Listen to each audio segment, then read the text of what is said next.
So I'm just back from my run, and I just want to show you some really great ways to use the massage gun for post-run recovery.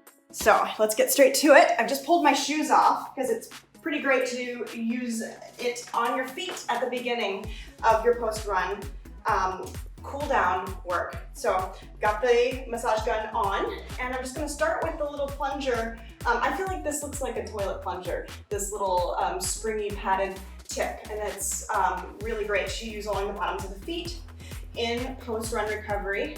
And with this attachment, you don't have to avoid the bony parts as much, so that's pretty nice. And it feels great. I like to start at my feet and then work my way up my body back to my heart. So I'm helping to encourage the blood that's pooled in my feet and in the lower limbs to help encourage that blood flow back to my heart.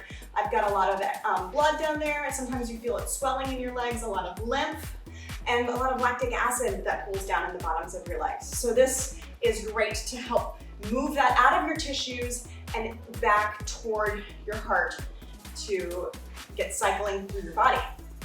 Very nice. All right, we're gonna continue to work up the body, and I wanna show you this really lovely attachment. It is the fork attachment here, and this just has a little notch that you have to make sure is up as you slide it in.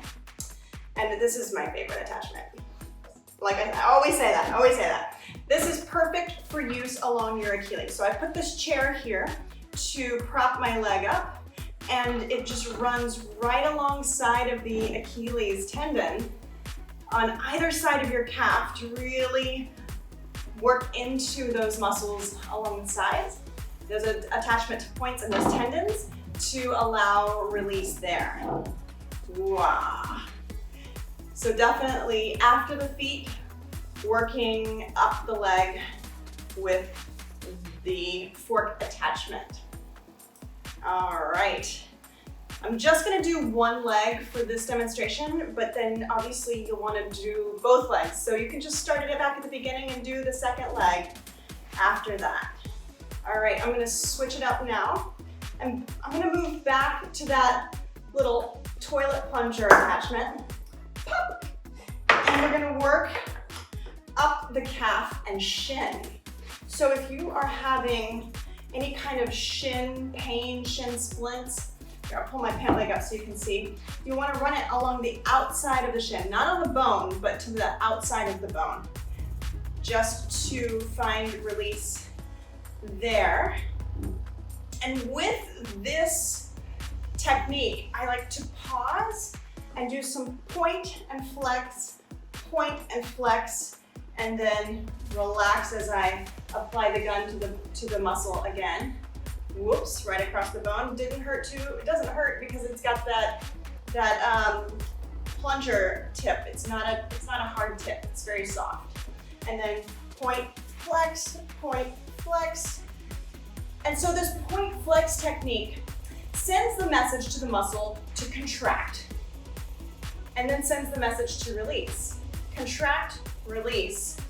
Because sometimes muscles get stuck on the contract mode, right? And this overrides that, and then with the gun, it really sends the message to relax. So I do that a couple times, and then I go underneath, and this springy, soft tip is really great to get into the meat of the calf, and I'm gonna turn it up a little bit higher here. And this position where the foot is propped up, it helps to encourage that blood flow back to the heart, like we talked about, but also it's a great position for keeping the calf really relaxed.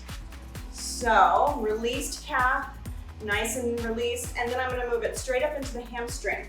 Now the Hypervolt literature talks about doing this on the hamstring standing, but I can find that I relax my hamstring pretty well seated. So you just see what works best for you, but this is an option, just so you know.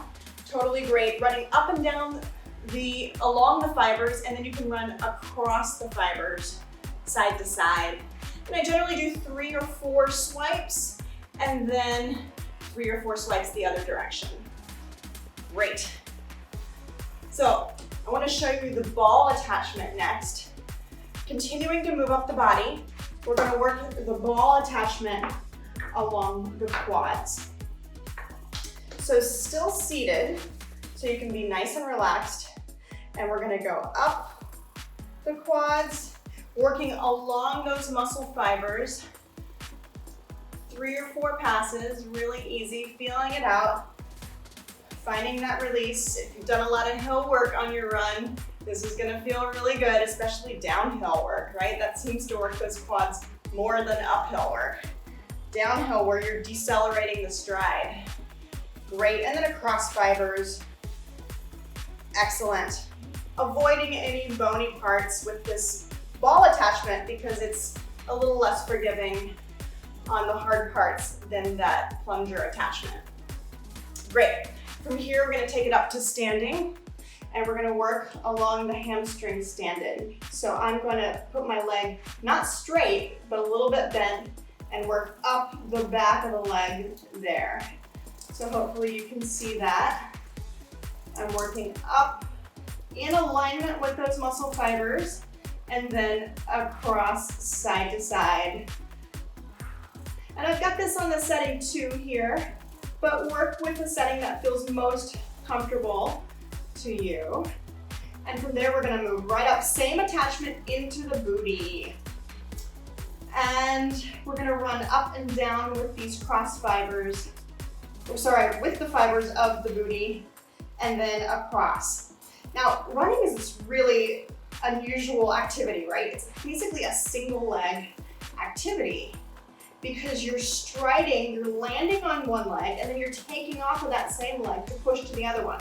So there's a lot of hip stability that takes place as you're running. So you're really working those outer hips a lot as you're running. And this attachment is really great for the hypervolt because you can really get into the little places where you feel those muscles get worked the most.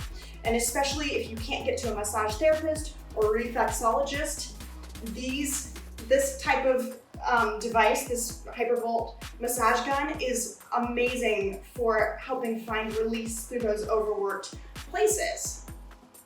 And that is where we are going to end our little session here. I'm gonna flip it off, and then I encourage you post-massage gun session to really prop your feet up and help let the rest of that blood and lymph and lactic acid drain back out of your feet for a good recovery and for your next run tomorrow. Yeah. Have a wonderful day, you guys. Thanks for checking us out.